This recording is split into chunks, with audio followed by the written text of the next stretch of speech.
இயேசு உங்களை நேசிக்கிறார். பிரியமானவர்களே, இந்த நாள் ஆண்டவர் நம்மளோடு பேசும்படியா வேதத்திலிருந்து ஒரு வசனத்தை கூட வாசித்து ஆண்டவர் நம்மளோடு இடைபடுகிற காரியத்தை பார்ப்போம். அது எரேமியா தீர்க்கதரிசியின் புஸ்தகம் 9வது அதிகாரம் 1வது வசனம். ஆ, என் தலை தண்ணீரும் என் கண் கண்ணீரூற்றுமானால் நலமாயிருக்கும்.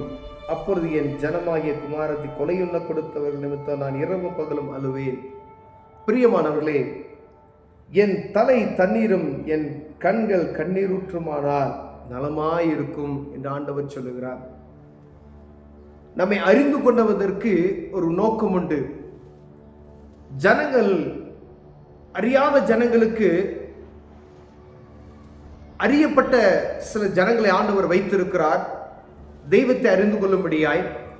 அழிந்து போகிற இந்த ஆத்துமாக்களை குறித்துதான் ஒரு பாரம் நிறைந்த ஒரு கூட்டத்தை ஆண்டவர் தேடிக்கொண்டிருக்கிறார். பிரியமானவர்களே, நேரங்களில் நம்முடைய தேவைகள், நம்முடைய காரியங்களுக்கு கண்ணீர் நமக்கு வரும். சில கற்பாறையான இருதயம் கொண்டவர்கள் கூட என்ன செஞ்சிருவாங்க, ஒரு குடும்பத்துடைய காரியத்தை நினைத்து மனவேதனைப்படுகிறதை நாம் பார்க்க முடிகிறது. ஆனால் ஆண்டவர் சொல்லுகிறார், அழிந்து போகிற ஆத்மாவை குறித்ததான ஒரு கண்ணீர் நிறைந்த கண்ணீர் ஊற்றுள்ள ஒரு மனிதனை நான் தேடிக்கொண்டு இருக்கிறேன். அப்படிப்பட்ட இருதயம் உள்ளவர் ஒருவனும் இல்லையே. அழிந்து போகிற ஆத்மா, தேவ சமூகத்தில் கண்ணீரோடு ஜெபிக்கக்கூடிய ஆத்மா இல்லையே. நான் நலமா இருந்தால் போதும் என்று நினைக்கிற எத்தனையோ ஆண்டவருடைய பிள்ளைகள் நமக்கு இங்கே காணப்படுகிறோம். ஆனால் ஆண்டவர் சொல்லுகிறார், என் தலை தண்ணீரும் என் கண் கண்ணீரூற்றுமான நலமாயிருக்குமே. ஆண்டவருடைய மன வேதனையை பாருங்க, அவர் எதிர்பார்க்கிற நோக்கத்தை பாருங்க.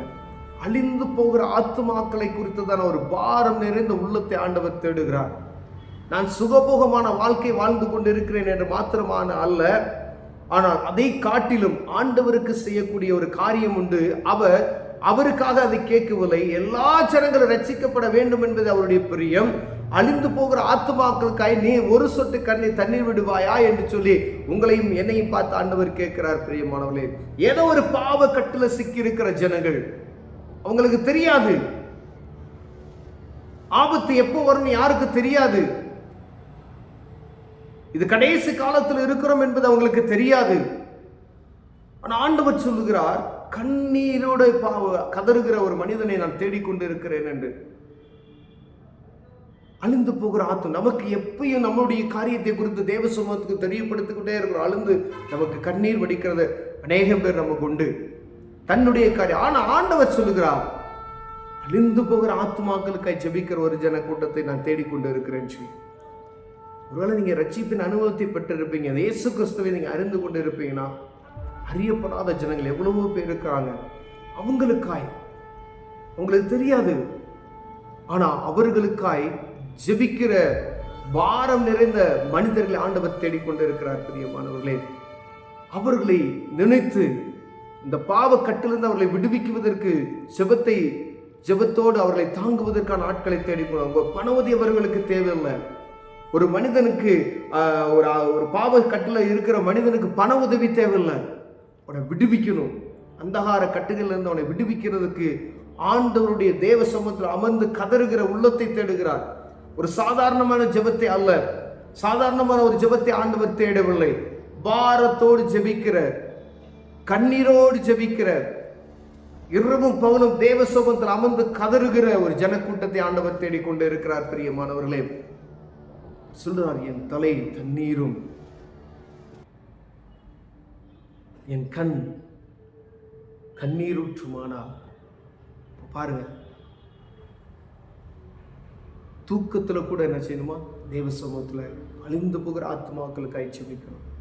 ஒரு நொடி பொழுது எங்கோ ஒரு பயங்கரமான மேக வெடிப்பு என்று சொல்லப்படுகிறது சொல்றாங்க. கேள்விப்படாத காரியம் நடக்கிறது. ஒரு ஜனக்கூட்டத்தை மாறிக்கொண்டு போய் விடுகிறது. ஜனங்களை ஏதோ ஒரு சின்ன நிலநடுக்கம் என்று சொல்லுகிறார்கள். அந்த பகுதி முழுவதும் அழிந்து போகிறது. அவர்கள் தெய்வத்தை பற்றி அறியாதபடி மடிந்து போய் விடுகிறார்கள். அந்த ஜனத்துக்கு யார் ஆண்டவரை பற்றி சொல்லுவார்? அவர்களை குறித்ததான பாரம் யாருக்கு இருக்கிறது?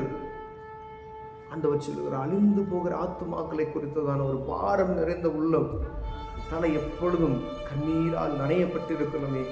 என் தலை தண்ணீரோடு நனைந்திருக்கிறோமே தேவ சமூகத்தில் அப்படின்னு சொல்லி ஆண்டவர் பிரியப்படுகிறார். ஒருவேளை நம்ம அதை குறித்து தான் பாரம் யாருக்கும் கிடையாது.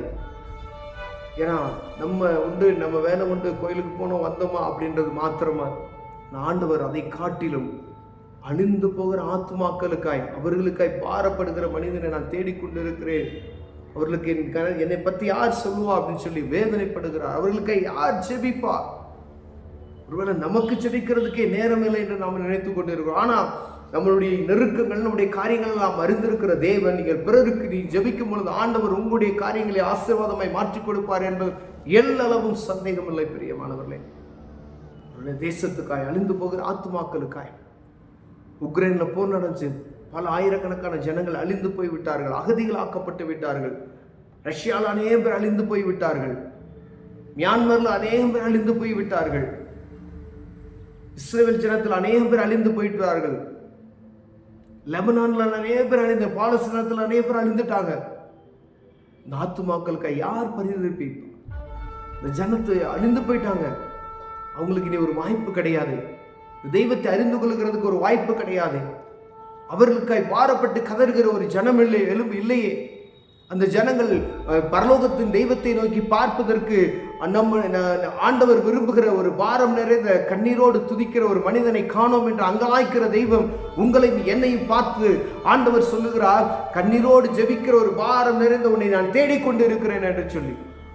நேரம் கிடைக்கும் பொழுது தெய்வ சமூகத்தில் அழிந்து போகிற ஆத்துமாக்களுக்காய் ஜெபிப்போம். ஒருவேளை நீங்க ரட்சிப்பின் அனுபவத்தை பற்றி சந்தோஷமா இருக்கலாம். ஆனா ஆண்டவர் அதை காட்டிலும் நீங்க ரட்சிக்கப்பட்டீங்க அப்படின்னு சொல்றதை காட்டிலும் நீங்க பிறருக்காய் ஜெபிக்கீங்க, பாரப்பட்டு ஜெபிப்பீங்க அப்படின்னு சொன்னா, அறியாத ஜனத்துக்கு அவர்களுக்காய் நீங்க ஒரு நிமிஷம் ஜெபிப்பீங்க அப்படின்னு சொன்னா, ஒரு நேரத்தில் நீங்க ஜெப வேளையில ஒரு தேசத்துக்காய், அழிந்து போகிற ஒரு தேசத்துக்காய் ஜெபிப்பீங்கன்னா, ஒரு பாவ கட்டில் இருக்கிற ஒரு ஜனத்துக்காய் நீங்க ஜெபிப்பீங்க அப்படின்னு சொன்னா, ஆண்டவர் அதையே விரும்புகிறார். பிரியமானவர்களே, கண்களை மூடுவோம், ஜெபம் செய்வோம். அன்பின் தகப்பனே, என் தலை தண்ணீரும் என் கண் கண்ணீர் ஊற்றுமானால் நலமாயிருக்கும் என்று நான் விரும்புகிறேன். ஆண்டவரே, என் ஜனங்களும் விரும்பட்டும் ஐயா. அழிந்து போகிற ஆத்துமாக்களை குறித்து ஒரு பாரம் நிறைந்த உள்ளத்தை எங்களுக்கு தாங்க. இயேசுவின் நாமத்தில் பிதாவே, ஆமென்.